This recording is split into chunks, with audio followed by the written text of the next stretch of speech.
All right, I think we're live. Well, welcome to our Tuesday morning Bible study. Hope your week has gotten off and Monday was productive for you. Today we're going to continue on in our study of 1 Corinthians. We are at chapter 7, verse 1. Paul's teaching on marriage. So I guess we're going to have a marriage counseling session today. Oh, all the numbers of people going off. I'm just kidding. And it's interesting because in modern culture, like if we take biblical things of marriage and but look at modern things, we live in a country where even within the church, that people believe it's okay to live with each other, shack up. And well, God knows our heart. It's like, yeah, He knows you're a fornicator. And then we get into marriage and it's like, well, I had somebody tell me one time, this goes back years, and they were going to get a divorce. No real reason. They weren't happy in it, but like they weren't being abused or anything like that. And, but their statement was, I believe God wants me happy. And no, God wants us obedient. And so the things that Paul's going to say here, man, try preaching this stuff in the church. And, you're probably going to hit pretty much everybody smack in the face, and because divorce rates inside the church are as high as divorce rates outside the church. And so there's some things that let's just kind of delve into here. Now, I will say, I was going to look it up and I forgot to look it up. If somebody wants to search out their Bible, it might be in this chapter. I don't remember. But Paul in a place says that I would rather you be as I, not married.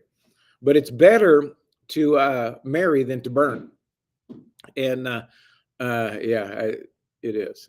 And so Paul has this anyway. I don't want to say idea because it's biblical. We're going to see some things that he says here.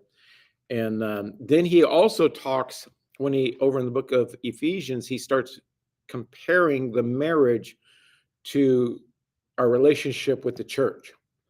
And so there's a lot that we can learn from that. And so anyway, verse 1, now concerning the things whereof you wrote unto me. So start with the premise or understanding that the Christians in Corinth wrote him and asked him questions. So he starts talking about divorce and he starts talking about other things. So there had to be letters coming to him that's like, man, I can't put up with this woman. Man, this guy's a jerk. Is it okay for me to just leave him? So the things he's going to address are things that people asked him questions concerning the things whereof you wrote unto me. It is good for a man not to touch a woman.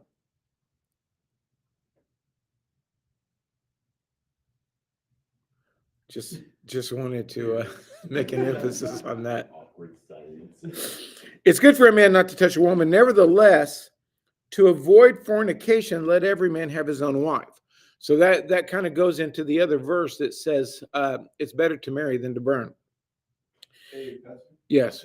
We already have a question? No, that verse you're talking about what Paul says about being unmarried. Yeah.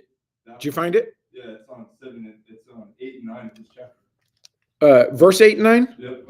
Okay, so let's jump up to verse 8. I say, therefore, to the unmarried and the widows, it is good for them if they abide even as I, but if they cannot contain, let them marry, for it is better to marry than to burn. Okay, so we're going to come up into that. So it fits in Joyce, you put it in there too. Thank you. And so you can kind of see his mindset as he's coming into that verse once we get up there to verse 8. Nevertheless, to avoid fornication, let every man have his own wife. Now, culturally, how does this fly? See, we start looking and we start deviating from the word of God. Let every woman have her own husband. So same principle, just flipping over to the other side. Let the husband render unto the wife due benevolence. Is in the Amplified. Verse 3, do they use the word benevolence or something else? Okay. Render unto the wife due her rights. And likewise also the wife unto the husband. Now, here's what I've said a lot of times based on these scriptures. I put it in my terminology.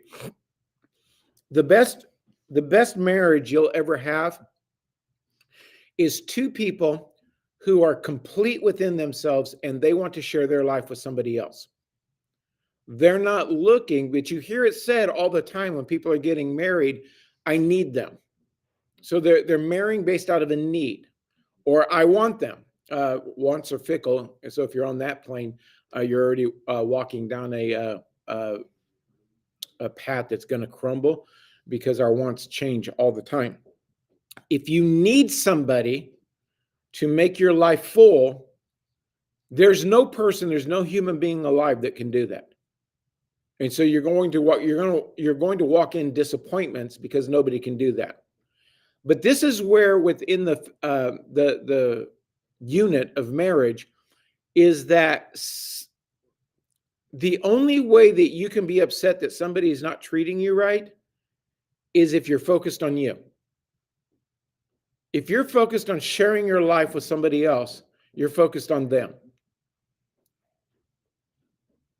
See if anybody's still with me. Yeah, okay. So he's saying here, let the husband render unto the wife due benevolence or their need, and likewise the woman to the husband. In the morning, the wife has not power of her own body. This is interesting. Guess what, women? You can't say no. But the husband, and likewise also, the husband has not power of his body, but the wife. So now, if you take this idea that what I'm talking about in the marriage and what Paul is describing here is a giving lifestyle, which fits within the whole Bible. This is where I think we make a lot of mistakes in getting married. You should be complete without somebody, but you want to share what you have with that somebody. Now, I've heard people say, I just want them to find out they need me. Well, you're already on a broken path anyway. If the person needs you, you've got a broken marriage already. But if they want you, now stop and think about it. If you want your spouse to want you, where the person, let's just say the woman wants the man to want her, okay? What does the woman have to be to the man? Perfect. That's a good answer. You never get that. Something that's wantable. Okay, so now if you think about the process, see, if you're a person with attitude, you're just doing you every time something comes up. How much is the other person going to want to be in that environment? No. You just complain all the time. You just yakety yak all the time. You just, your attitude's thrown out there because you don't like the way something was done. Now, why would you not like something that was done? Because it did not meet your expectations.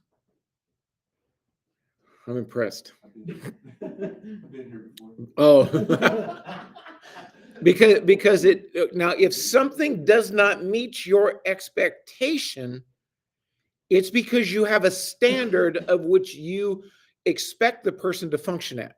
That's not a giving lifestyle. No one is allowed to have a headache. Yeah, not biblically. Because it's abused and used. Now, I'll use that because that's kind of a terminology.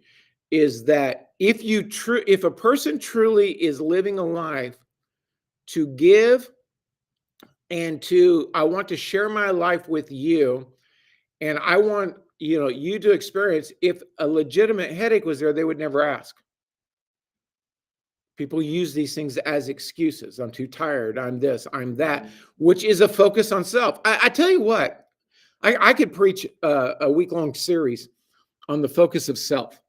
And if I could use people's names and situations, I would have a multitude of examples of where we live our life based on the expectation of how people treat us and what I want. Going to the church, you find the same thing. Why do so many people leave this church, go to that church, leave this church? Because it did not meet their expectation. Well, what if your expectation and God's expectation, number one, if you find a church based on you were led, I know God put me here. Well, I guarantee you they're going to step on your toes because God's trying to grow us up. So now if I get offended, in fact, what is offense? Focus on self. Focus on self. I didn't like the way you spoke to me. I didn't like the way you interacted with me. I didn't like the way you said that. I didn't, and it hurts me. It's all about how I feel. I can take you to people that it does not matter what the conversation is about. They will turn the conversation about what they went through and experienced. Why? Because their whole life is focused on. I've said it this way before, that many people think that they are the center of the universe and everything operates around them. Now, that person will never see it. No, I was just sharing a story about that. No, now there's times that we're in a conversation and we walk through something and we see it's pertinent to this conversation and we share it. But if you do it every single time, it's not about the story, it's about you. And I blame Disney princess culture for the expectation for a prince. Well, do you know what? That's a great point, because a lot of young girls grow up watching the Prince in Shining Armors type movies, the Hallmark, and then they come into marriage with a high expectation of what they've seen in a movie, and they get disappointed because of what they deal with in their marriage. It doesn't meet their expectation. And these things are, you might be saying that kind of as a joke, knowing your personality, Latrice, but it's actually a very real thing. Our expectations get groomed by what we experience, and nobody can live up to those expectations. Verse 5, defraud ye not one another. Does the Amplified use a word other than defraud by verse 5? Do not refuse, deprive, and defraud one another, except it be with consent for a time, that you may give yourself to fasting and prayer. I'm going to go on a 3-day fasting and prayer. I'm seeking this. We're going to back off in these husband and wife things, because I'm focusing on that. He says that's legitimate. And then come together again, that Satan tempt you not for your incontinency. What's the word it uses for incontinency? The last word of verse 5. Self what? Self-control. Okay. What version are you in? New King James. New King James. What? Read verse 5 out loud from the Amplified. Do not refuse and deprive and defraud each other of your due marital rights, except perhaps by mutual consent for a time, so that you may devote yourselves unhindered to prayer. But afterwards resume marital relations, lest Satan tempt you to sin through your lack of restraint of sexual desire. Okay. So again, he says, okay, here's a time that would be okay. You're separating yourself unto God, and it's by mutual consent. But then make sure you come back together so the other person's not tempted by something else. I have a question on that. So I was just talking to my friends about it the other day, how like we're talking about how lust is kind of just like self-pleasure, and it's like kind of like what every form of lust kind of like satisfies. Mm-hmm. And so we're talking about like the possibility of like lusting, like you can be lustful after your wife, even though right it's sanctified, because like later on, right, it says like, if you're burning with desire, get married. But then it's saying, except for a time, like devote yourself to prayer. So it's like, for me, it's kind of like, so I see there's a time where it's like kind of not, I don't know if I would say the term wrong, but like where you guys can be lustful after each other in marriage. And like, that's kind of a sin, I would think. Right? Or is it just like not possible to like be lustful after your wife? Like, well, I would just not use the word lust, because lust whether it's sexual or non-sexual, is you're driven by a want. And the Bible says, the Lord is our shepherd, we shall not want. We should never be driven by wants. You'll never come to a place where you don't have wants. It should not drive us. Now, you should desire your spouse. In the desire, I think the usage of that word, because the word in the Bible, lust, is used in a negative connotation, and it should be a positive connotation. I want to be around. And I think this is where a lot of people mess it up. Stop and ask yourself, if you're married, why does my spouse want me? And don't go by your intentions. Well, I did this for them yesterday. No. In the whole scheme of life, why does your spouse want to be around you? See, it should be a positive experience. We should want and desire to be around that person, because if we both have the right disposition of my life, I want you to share your life with me, or I want to share my life with you. I want you to experience, I'm complete, I'm whole, I don't need you. That should be for a lot of people, if their spouse told them, I don't need you, they would get depressed, upset, cry, go in a tantrum. Say, no, I want you. Wanting the spouse is a far higher level than needing a spouse. And so I don't know if I'm answering your question or not, because I feel like I don't really understand your question. Am I answering it? Yeah, well, the main point of it was just like, because it's saying here, right, if you're burning with desire, get married. So I'm saying, is there ever a point where like lust, like, because you said, I'm using the wrong term for it though, like lusting after your wife, like, is it possible to lust after your wife in like a sinful way? Like, because you know how when you're single, you lust after a woman, right? That's a sin. But if you're married and you lust after your own wife, is there ever a point where it's like, okay, I'm too like? Well, I think in using the word, what were you going to say, Nick? Honestly, I think you could if you put like your partner above God. Well, that's a good point. Because nobody should ever be above God. Just grab a chair there, Charles, right behind you, and pull it up to whatever table you want to pull it up to. So nothing should ever be above God. And that's why I think he also put in here, unless for a time in agreement, you're going to seek God, because God's above.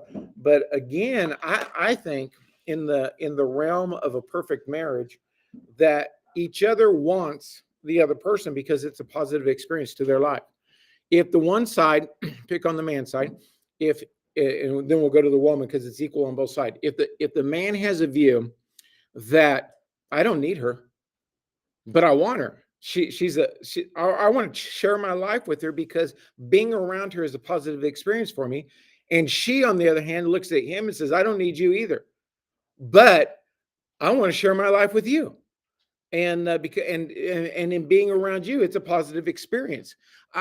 There's a lot. I mean, everybody's had them.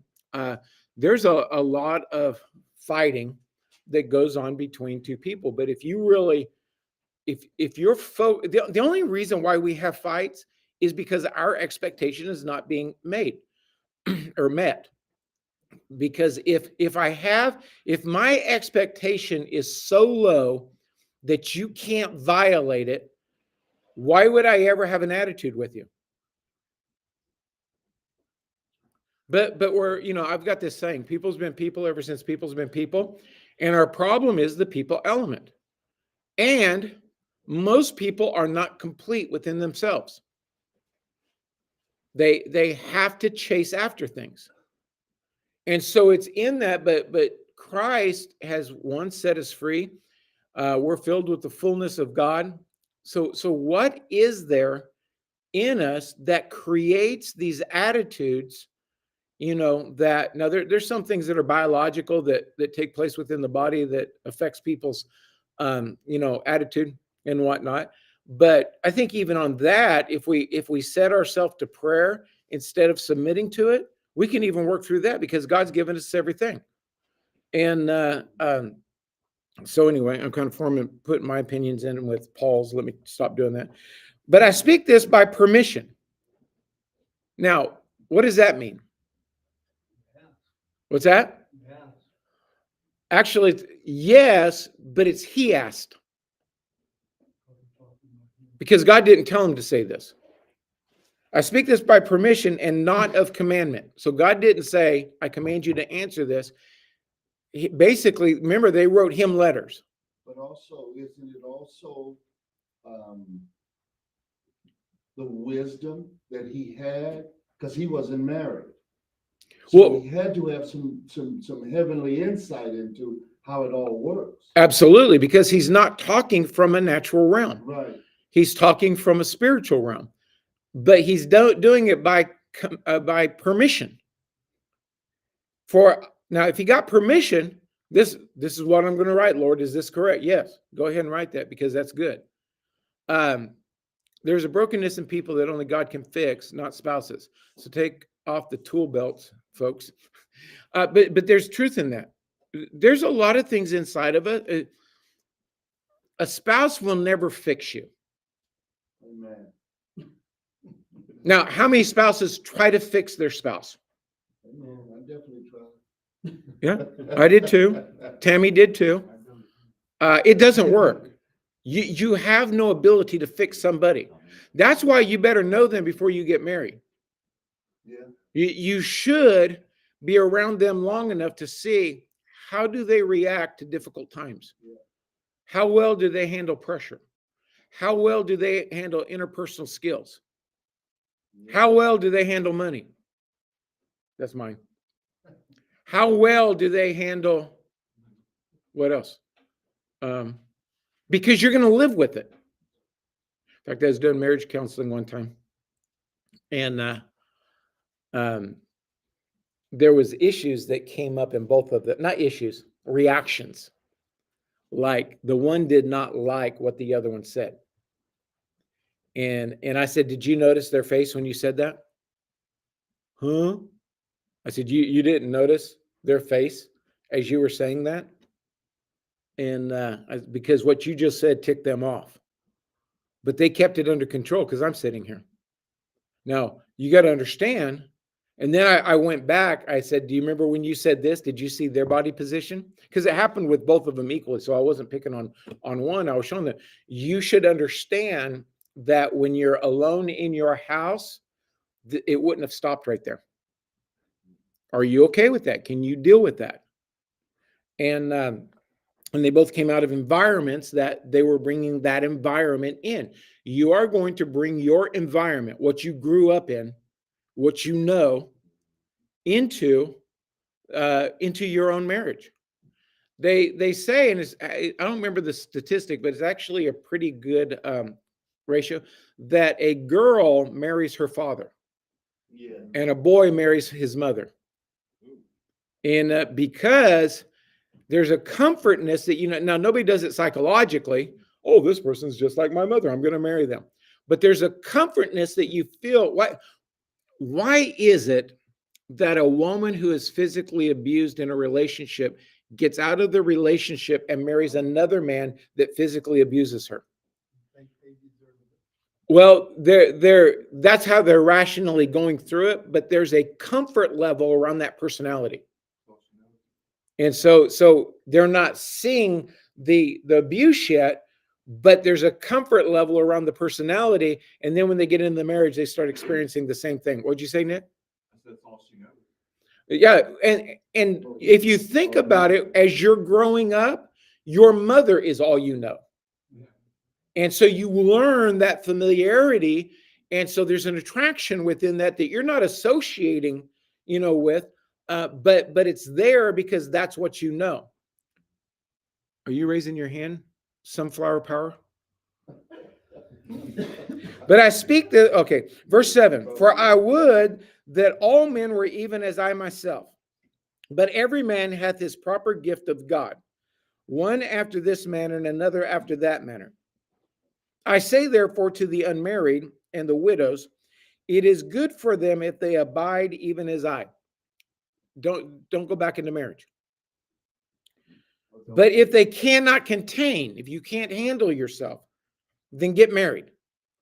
For it is better to marry than to burn. Now, he just said here, fornication will send you to hell. Yeah. But within the church, you know how many so-called confessing Christians live with somebody? Shucking up with them? Mine says burn with passion. It doesn't say anything about hell. No, he's talking about Earlier. He's No. saying it without saying it. Oh. Okay, read verse 9 out of the Amplified. But if they have not self-control, restraint of their passions, they should marry. For it is better to marry than to be aflame with passion and tortured continually with ungratified desire. Okay, so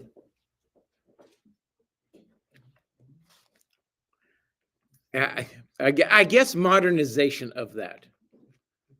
In today's world, if you are, what were the wordings again? Like burning with, read that part of, Passion.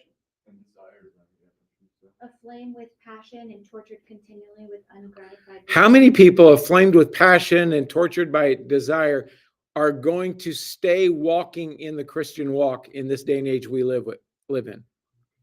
They're going to satisfy it. Yeah. So whichever way, I guess you interpret that in King James, it just stops with burn. So we'll leave it at that. Verse 10. And to the unmarried, yeah. So I feel like it's hard because like I like deal with a lot of youth kids and they're like in high school right now, they're struggling with that.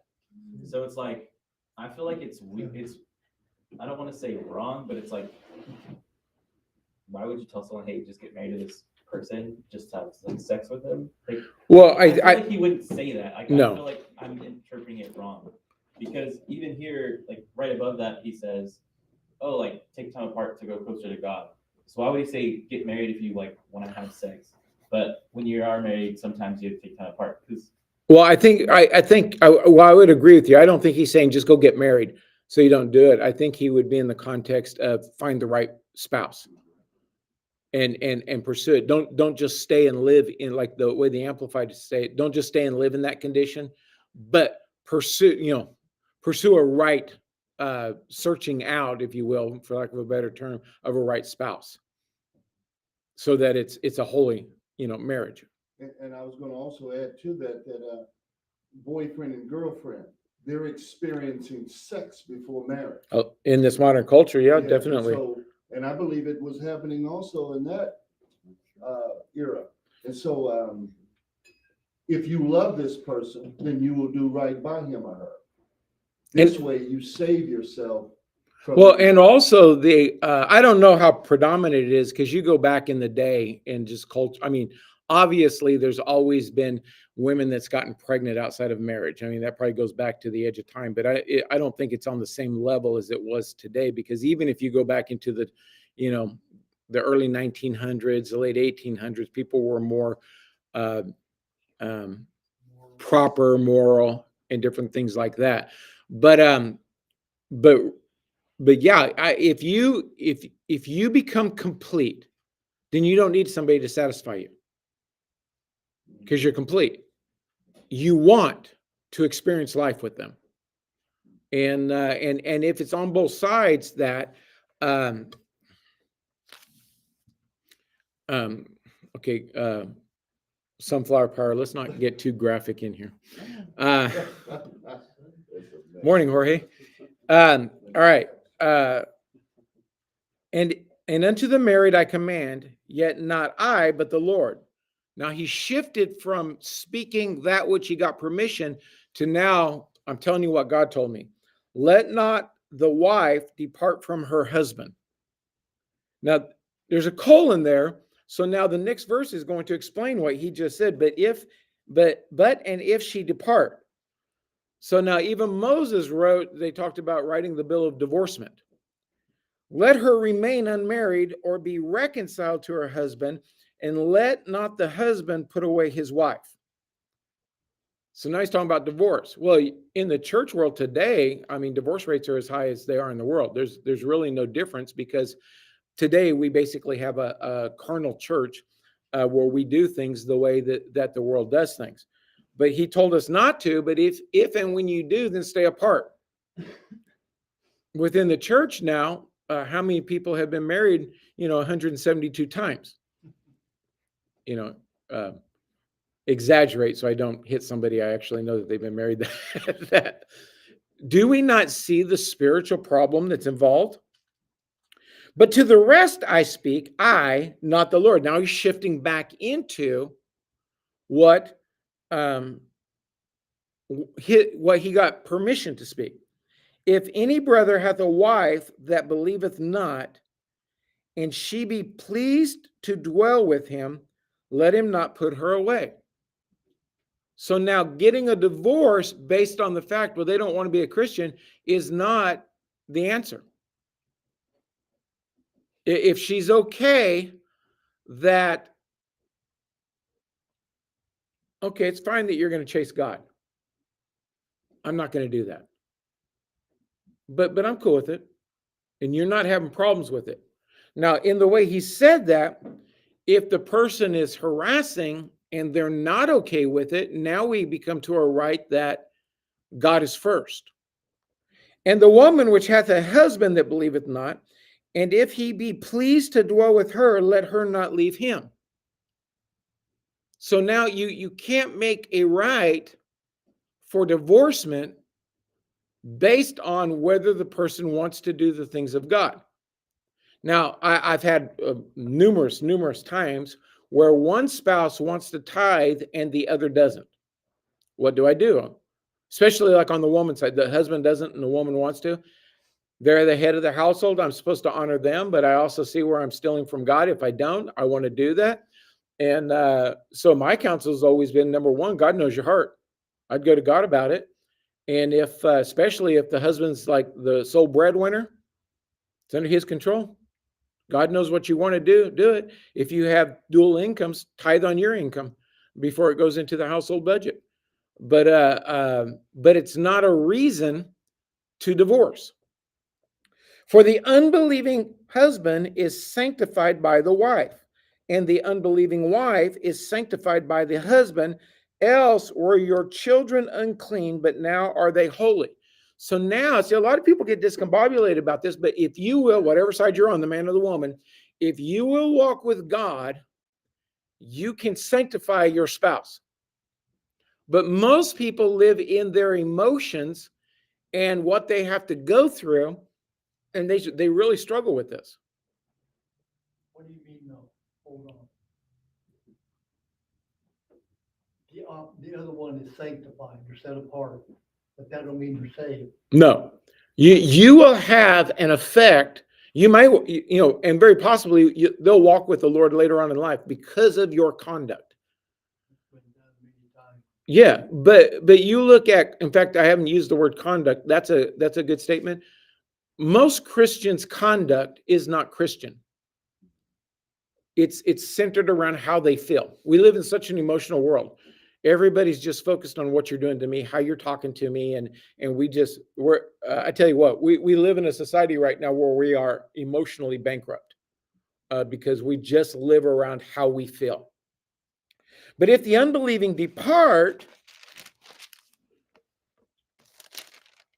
let him depart.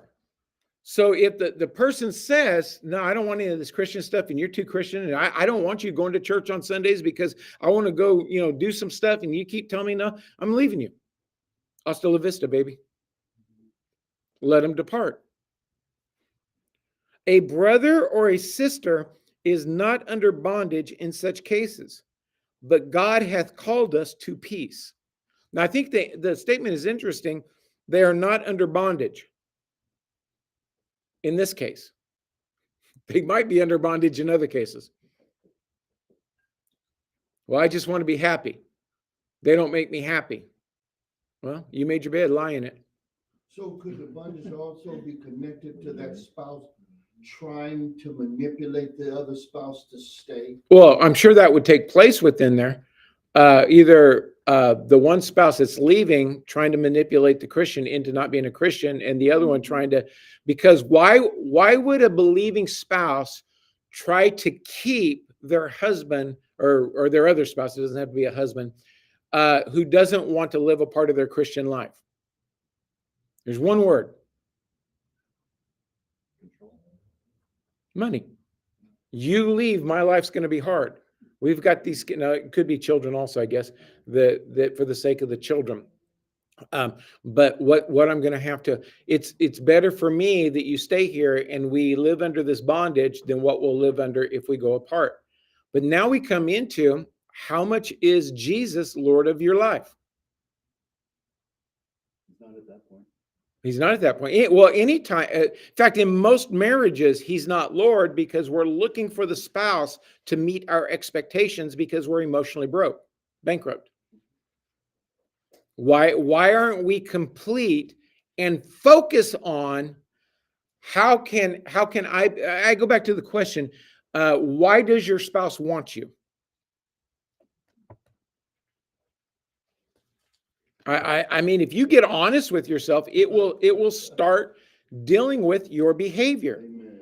Do they look, have you ever, is there anybody that you know that when you see them coming towards you, and they haven't seen you yet, like you're in a store, you're in, whatever store, and you see them and you cut this way because you don't want to encounter them?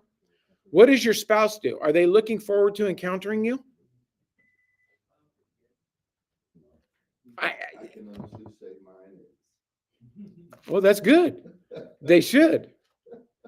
Did you hear that, Sunflower Power?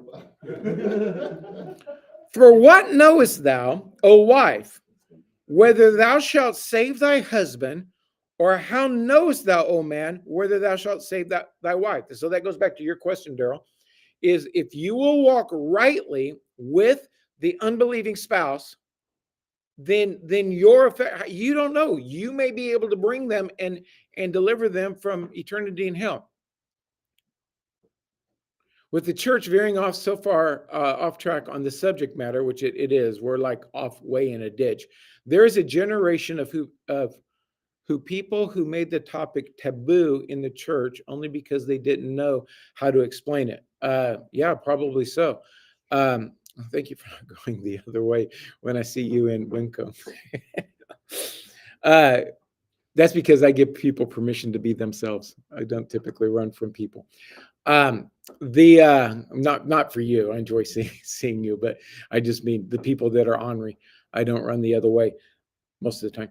And so you don't know how your believing stance will affect somebody else. So take it, does this just apply into the marriage? No, see, there's a lot of Christians who predominantly their family is not Christian. They'll go hang out with them and then participate with them instead of being righteous around them. I don't do that. I'm not going there. Your ability to walk with God will have an effect on other people's lives. Amen. But as God hath distributed to every man, as the Lord hath called everyone, so let him walk. And so ordain I in all churches. So there are apparently, because remember he says, every man a gift. I'd rather you be like me in I think it was verse 8. I say therefore to the unmarried and widows, it is good for them if they abide even as I. Somewhere in there he said that, but not everybody has the same gift as I have. And we just read it. And so some people are called not married to walk with God, to walk in purity. The vast majority, I would think, can't do that. And so they search it up, but we should do it biblically. Verse 18, is any man called being circumcised? Let him not become uncircumcised. Is any man called in uncircumcision? Let him not be circumcised. Circumcision is nothing, and uncircumcision is nothing, but the keeping of the commandments of God. So what does that have to do with the subject? Basically, what he's saying in everything that he's talking about is that, what's that? A hard issue. It's a hard issue. We got to walk with God. The problem with the church, as capital C church, the church as a whole today, is everybody's emotional. Everybody, we live in an offended nation. Everybody's offended over something. Everybody gets mad because of, and it's gotten worse with social media because people just get offended over things that people say and whatnot. And this spirit of offense is just pouncing on people. They can't deal with somebody saying or doing something that violates their expectations. Let every man abide in some guy, I was sent a video reel. Some guy had this truck that was made up like a tank. and it looked like a tank. You know, I guess it was street legal because he's driving it down the street, but it looked like a tank. Did you see it? Good? I saw something similar, but a little different. And this woman went off on him at the gas station. He pulled in there, and she just went off because, you know, it was she was probably an anti-gun person, and it had the, what do you call the thing on the tank that sticks out that shoots? Turret, A what? or turret. Yeah, one of those things. And you know, on it, she just went off on him. He wasn't even talking to her, and he just kind of like cracking up, and yeah, no, it's cool, you know, everything's like about da da da. And she's like, I tell you what, people just live their life based on what other people are doing. Listen to conversations. Everybody wants to talk about what somebody else is doing. Why don't you let them live their life? It's got nothing to do with you. They got a right to live their life how they want to live their life. You may disagree with it, but don't be a judge. I talked about this in my live stream yesterday. I think it was yesterday. I talked about it recently, about judge not lest you be judged. Man, I can't believe how many Christians don't understand this. You keep judging everybody about what they're doing, you're going to be judged harsh, because that's the thing that you said. Man, be merciful. Give people space. Help them, encourage them, love them. Love covers a multitude of sins. But people just gotta, and then you got all the people that they just gotta be right. Somebody says something, they gotta go prove them wrong. I tell you what, control issues, anger issues, offense issues. We live in a messed up society. I don't know how people sleep at night. They're so concerned about what everybody else is doing. Man, I can tell you what, when I go to bed at night, I ain't thinking of you. I don't care how stupid you were during the day or what you're doing, man. I lay down to rest. Let every man abide in the same calling wherein he is called. Now in Ephesians, Paul comes back in Ephesians chapter 4 that we are to walk worthy of the vocation wherewith we are called. That's another element that we need to learn. Art thou called, being a servant? Care not for it, but if thou mayest be made free, use it rather. Read verse 21 out of the Amplified. Were you a slave when you were called? Do not let that trouble you. But if you are able to gain your freedom, avail yourself of the opportunity. So don't get worked up with where you're at. We're all at some place. Work to be free. If you got the opportunity to get free from whatever it is that you're in. Now, back in the day there, they had, slavery, and which slavery is still a big thing around the world. There are still a lot of slaves in the world, so it would still apply. Here in the United States, seems like gotten away from that. So, for he that is called in the Lord, being a servant, is the Lord's freeman. Does the Amplified use the word freeman? Yes. Okay. Likewise, also he that is called being free is Christ's servant. When we get, and this is another arena of the word of God, people do not see themselves servants of God. You're bought with a price. You're not your own. The same thing that Paul was talking about at the beginning. Don't withhold yourself. If you look at it like what Paul talks about, or maybe it was Peter, whoever talks about it, about Christ and the church, I think it's in Ephesians, is that you don't have a right to say no to God. People say no to God all the time. No, I don't want to do that. I don't want to help in the ministry to help further the ministry. I did my time in helping. Now let somebody else do it. We're all called to the ministry of helps.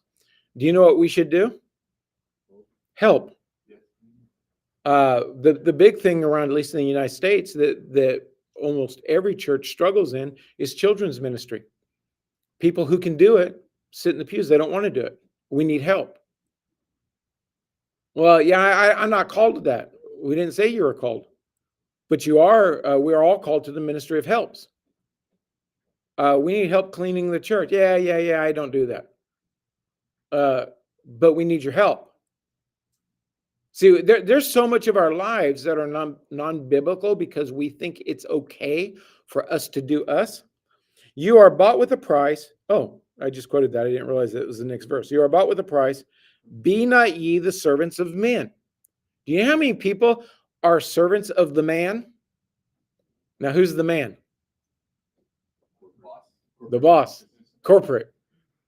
Do you know how many people give their lives to the Babylonian system and they won't help in church? Now, I get it. The gardener who's cutting lawns all day long, all week long, the last thing he wants to do is cut another lawn, especially donating it to the church. You've got a skill set that you can help. Sow it. Do you know how many people have skill sets, but they don't want to use it because they've done their share of that? Yes, our children's ministry is in need, and we've got people sitting in the pews too. We're like any other church. They could help, they just don't want to. And the thing that people don't understand is we're going to give an account of our lives. You know, there's a place in the Bible that says that every, now he's talking about Ephesians 4 gifts, every God-called pastor is going to give an account of people that were assigned to them. Well, you know, they're nice. Couldn't rely on them for anything. Couldn't build the ministry because of them, but they're nice. How's that going to go? Brethren, let every man wherein he is called therein abide with God. Now, he hasn't departed from the topic of the calling in marriage, the calling in not being married, but he's expanded it to every arena of life. Are you your own in life? No. But yet there's all kinds of people that spend their whole life on what they want to do or doing nothing. They spend their whole life, got a precious gift from God, and they do nothing with it. And yet they think it's okay because they've got a reason. Yours and my reasons is avail to nothing. Now, we may have an issue. We may physically be unable to do something. Well, God's a healer. We may mentally not be able to do some things. God's a healer. There's something that we can all put our hands to. And we're all going to give an account of our lives. Now, concerning the virgins, I have no commandment of the Lord. Yet I give my judgment as one that hath obtained mercy of the Lord to be faithful. So again, he's saying, God didn't tell me to tell you anything, but there's things I know that I'm going to tell you. I suppose, therefore, that it is good for the present distress, I say, that is good for a man so to be. Art thou bound unto a wife? Read 25 and 26 out of the Amplified. Now concerning the virgins, the marriageable maidens, I have no. Wait, the marriageable what? Maidens, Oh, okay. I have no command of the Lord, but I give my opinion and advice as one who by the Lord's mercy is rendered trustworthy and faithful. I think then, because of the impending distress that is even now setting in, it is well, expedient, profitable, and wholesome for a person to remain as he or she is. Okay, so read that line that says the impending something. I think then, because of the impending distress. Okay, now the impending distress of 2024 is much different than the impending distress of 90 AD or whenever it was that he wrote this. There's much more pressure on a person now. And so culturally, peer pressure and different things like that. And so much more a person's has to stay and be able to stay in the position of which they are at. Art thou bound unto a wife? I saw a person yesterday. They made a video. In fact, they were on here a minute ago. I don't know if they're still on here.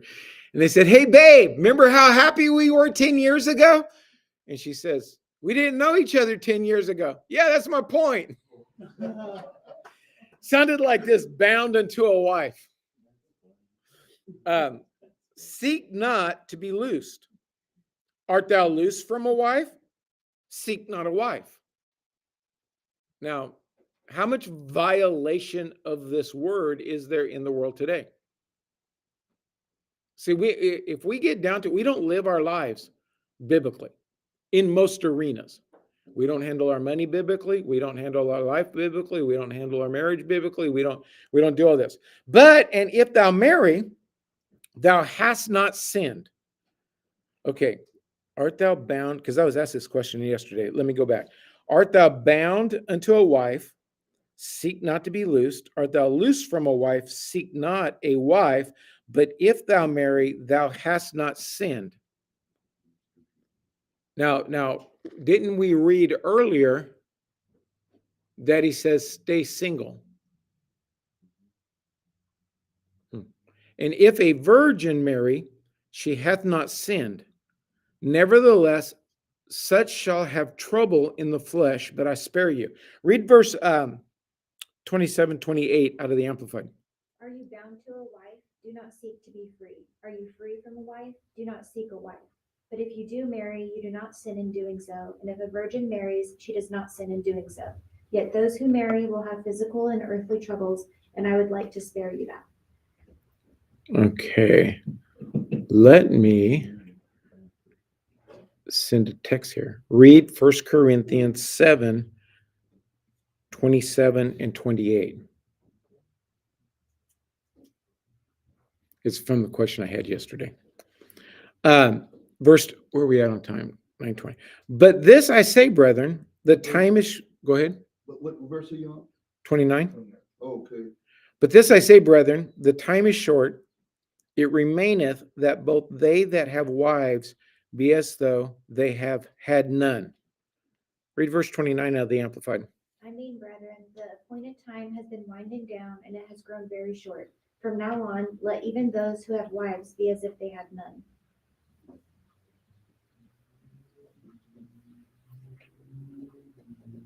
And then the next verse says, and they that weep.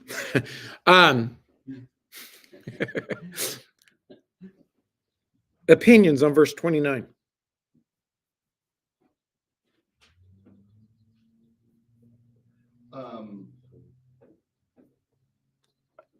Going back to 27 and 28,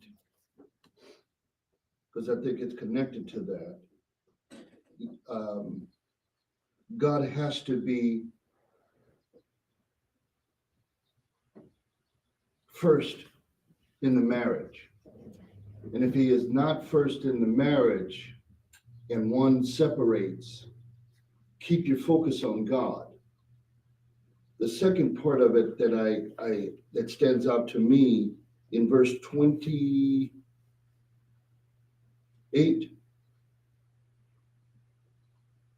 No, 29. My train of thought. That both they that have wives be as though they have none. I think the focus should be God. Okay. I can see that in 27 and 28. Because the focus is on the spouse and pleasing the spouse. It's not on pleasing God. Okay. Richard, you got an opinion? Verse 29? Yeah. Well, I just know that whenever you get married, you now have not like a bunch of new rules, but you now have a bunch of new responsibilities biblically, especially when you get married and have a family. So that shifts you from following God as like your 100% main goal in life, because now you have these other God-given responsibilities, right? God's not telling you to neglect them, but So you're basically saying the same thing as Peter, keep God first. yeah, I think that's what he's saying. Which corresponds with the whole Bible, that in everything in life we should keep God first. It's an interesting, I never really thought about it. I've read 1 Corinthians before, but it doesn't stand out as a scripture I remember. Be as though they had none. Did I have you read 29 out of the Amplified? I did. Because in 32 he says, I want you to be without concerns. The unmarried man. But I would have you to be without carefulness concerns. He that is unmarried careth for the things that belong to the. Okay, so I see where you're tying that back in, that he's talking about keeping God first. I think it means that because the time is close to Jesus appearing, that we should be eternity blinded. I'm sure you meant minded. Oh, there it goes. Minded, not blinded. Yeah. So to me, it seems like you're separating the spirit from the flesh. Well, biblically, we should be spirit led and the flesh kept under. So probably in that context, yes. Because you're Um, using the same thing as most all people use the old triangle deal. Yeah, and now, as Tammy pointed out, because the time is close to Jesus appearing, and how much closer is it now than when Paul wrote this? So probably in that context of you should be paying attention to this as you see the day approaching to make sure that you're walking rightly with God. They that weep as though they wept not, and they that rejoice as though they rejoice not, and they that buy as though they possess not, and they that use this world as not abusing it, for the fashion of this world passeth away. But I would have you without carefulness. But he that is unmarried careth for the things that belong to the Lord, how he may please the Lord. So yeah, okay, so I can see that where everybody's talking about that our lives should be God focused in whatever state we're in, especially as we see the day approaching, that we should be God focused. But he that is married careth for the things that are of the world, how he may please his wife. So contrasting that with trying to provide on a natural basis versus trying to provide spiritually, on the spiritual things. There is a difference also between a wife and a virgin. The unmarried woman careth for the things of the Lord, that she may be holy both in body and in spirit. But she that is married careth for the things of the world, how she may please her husband. And this I speak for your own profit, not that I may cast a snare upon you, but for that which is comely. I thought that said comedy. It was throwing me off there. And this I speak also for your profit, not that I may cast a snare upon you, but for that which is comely, and that you may attend upon the Lord without distraction. Verse 35, read it out of the Amplified. Now I say this for your own welfare and profit, not to put a halter of restraint upon you, but to promote what is seemly and in good order, and to secure your undistracted and undivided devotion to the Lord. So he's talking there about our attention and where we're at. We've got 3 minutes here. Let's see if we can get through this chapter. But if any man thinketh that he behaveth himself uncomely toward his virgin, if she pass the flower of her age, and need so require, let him do what he will, he sinneth not, let them marry. Read verse 36 out of the Amplified. But if any man thinks that he is not acting properly toward and in regard to his virgin, that he is preparing disgrace for her or incurring reproach, in case she is passing the bloom of her youth, and if there is need for it, let him do what to him seems right. He does not sin, let them marry. Okay, so somebody courting with somebody, and these elements start happening. Nevertheless, he that standeth steadfast in his heart, having no necessity, but has power over his own will, and hath so decreed in his heart that he will keep his virgin, doeth well. So then, he that giveth her in marriage doeth well, but he that giveth her not in marriage doeth better. The wife is bound by the law as long as her husband liveth. But if her husband is dead, she is at liberty to be married to whom she will, only in the Lord. But she is happier if she so abide after my judgment. And I think also that I have the Spirit of God. So he's referring to the law of marriage, correct? When you say the law of marriage, you're meaning? The committal, everything that pertains to a husband and wife. Well, he's balancing both how we walk in the Spirit and how we walk in the natural. Mm-hmm. So is that what you're meaning? Well, in verse 31, he says, and they that use this world as not abusing it, for the fashion of this world passeth away. So everything natural in this world is going to pass away, Right. including marriage. Right. Okay. Yeah, because in heaven, there is no marriage or given in marriage. That's a deep chapter there. Yeah, and it's also a highly violated chapter in today's modern Christianity. Yeah, because I have some sisters that were Pentecostal, and their husbands walked away from 2 of them. And they chose to not marry, not for the reasons that we just went through, but for the reasons that they thought that these men that divorced them were still their husband. Now, in a spiritual mindset, I guess they're correct, but in a natural sense, is Paul saying that let them go. Move on with your life. Mm-hmm. And that's where the question I had yesterday was they were trying to make okay, is there a definitive answer on this? They didn't say this, but the question was coming about. And I'm like, I'm not going to give you a definitive answer. I don't know everything that's going on. But Paul talks about these things. And, some lady, in fact, I've given counsel. You need to get a divorce, get away from them because the husband was beating her. I mean, it was a hostile environment. But somebody may be leaving somebody and they're being beaten, but you don't know it and they don't want to declare it. So now we just visually look at it and say, oh, look at that. She's leaving her husband and she should stay with him. And they might counsel her to stay, but they don't know what's going on behind the doors. Right. And so it's hard to, looking at this chapter and walking through it, it's hard to give a definitive answer on what is right, what is wrong. And then you just look at all the people who got married wrong. They needed somebody to fulfill their life.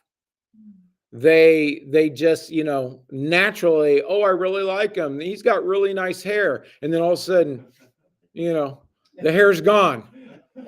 Oh, I like his six pack abs. And then all of a sudden it's, I mean, we so many people have gotten married because of broken reasons.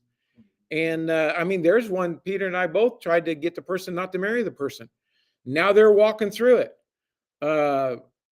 And stuff that, in fact, didn't they call you and say, I should have listened to? Oh, there's two of them. Because we saw things that they didn't see, but no. In fact, left the church because they didn't like the counsel and then called back and managed to listen to you. Well, yeah, because we weren't opposed to you, being married in your life. It's just you didn't understand what you were getting into and we understood it. So, I mean, you've got all this brokenness in the actual how two people came together and in their mind. I mean, I know there's a lot of books on marriage, but there's no real manual on how to 7 steps to have the perfect marriage. Now, somebody may have written it, but I bet you their marriage isn't perfect because you got two people trying to carve out a life. But Paul said, I write this for your profit, for your benefit. Follow these laws and they will sustain you. So, hey, if you live anywhere near Visalia, Tulare County, anything like that, come and connect yourself. We'd love to pastor you and have you part of our church family, where we're empowering families, transforming communities, and equipping people with God's hope. Thank you for being with us. If you're here locally, tomorrow night is our fellowship dinner night, 6:15. Come on out and have dinner with us and followed by the Bible study. We'll be back on Friday at 10 a.m. And we look forward to seeing you there. Have a great week, and we'll see you.